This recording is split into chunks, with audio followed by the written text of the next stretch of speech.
San Paolo Ostiense e Atletico 2000 si affrontano per dare un'accelerata alla propria stagione. Amici di Gazzetta Regionale, benvenuti, va in scena la 12ª giornata del girone B. Rota trova benissimo tra le linee Stoppini, Stoppini va via di forza, Stoppini! Proietti non si fida della presa e concede il corner. Caterini di prima anche lui, trova Daparé davanti a Curti, Daparé addossa al portiere.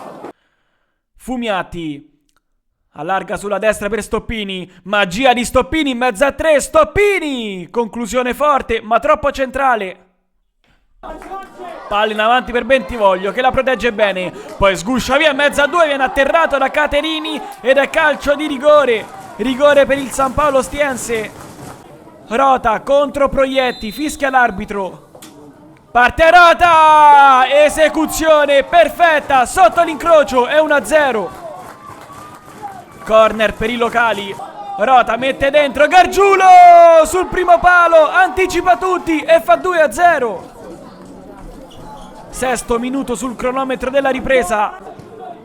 Attacca l'Atletico 2000, Natalini spedisce altissimo da ottima posizione. Caterini in avanti per Daparé, palleggia Daparé, poi si gira, conclusione centrale.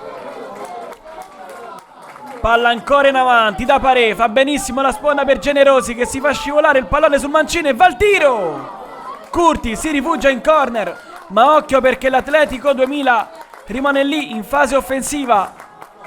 Natalini sulla bandierina. 20, gran tiro del 24 ospite all'angolino da Natalini è uno schema all'indietro, Gariani mette dentro il pallone, rimane lì, Caterini riapre tutto e fa 2-1, segna l'Atletico 2000.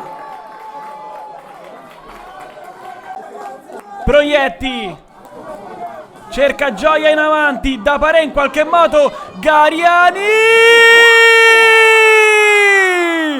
Conclusione sotto la traversa, è 2-2, Ivan Gariani.